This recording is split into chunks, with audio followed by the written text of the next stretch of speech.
Hey, church. This morning I was just reviewing the scriptures, looking through them for bits of wisdom, preparing for worship, and I was reading Romans chapter 6. And starting in verse 12, Paul says, "So then, don't let sin rule your body so that you do what it wants. Don't offer parts of your body to sin to be used as weapons to do wrong. Instead, present yourselves to God as people who have been brought back to life from the dead, and offer all the parts of your body to God to be used as weapons to do right."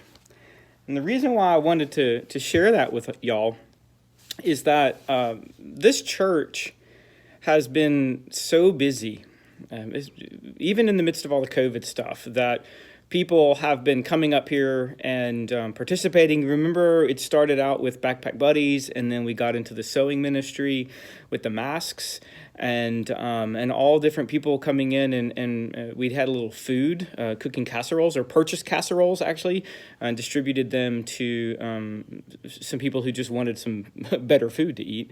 And all in all, we've rumbled and tumbled back into the life of the church. And what's going on right now in the hallways is another example of that. Tim Watson and Roger Harrison are squawking over the radio and are up in the ceiling pulling Cat5 network cable and other such things because they're trying to help us prepare for a different way of worship. There he is right there. There's Tim making a mess and pulling things through the roof. And so is this just Cat5 or is this the fiber too? I mean, This is fiber and coax cable. So we're actually pulling fiber optic cable. And for those of you who are nerds for the stuff like me, that's so cool. But what we're doing is fulfilling that promise we made that we would find additional ways to allow the church to gather in a safe way. And what this does is they're pulling these cables from the audiovisual control room down into the CAC. And what that's going to allow us to do is simulcast worship so that even though we may not be able to sit as many people as the much capacity as our sanctuary has, we'll have the ability to simulcast back here. Well, what's the big deal about the simulcast? I don't want people to come to worship at our church and simply watch. What this is going to enable us to do is move one or more of the cameras back here. And so that when we worship and when we sing and when we preach, sometimes I might do it from back here.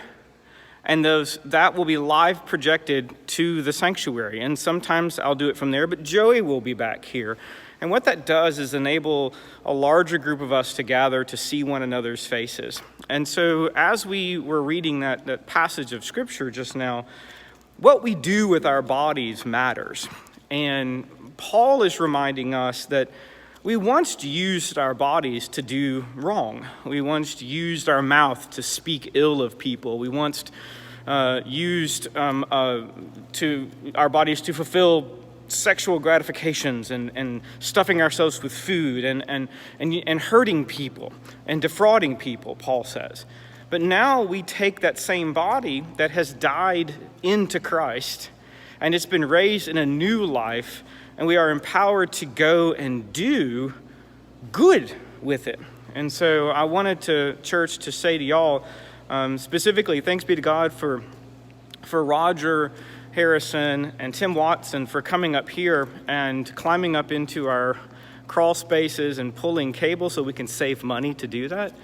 But they're sacrificing their bodies. They're offering their bodies and their hands to do something that will help us worship God together, help us create something really new back here so that in the future, concerts and overflow and everything, this is going to be a really neat thing. But let's say thanks be to God. Thanks be to God for God's continued grace and work among us that empowers and enables us to use whatever gifts and skills we have and the hands that we have to go and do good now. So church, I love you. I see Christ in you. Let's keep doing this thing because it makes me so very happy. I love you.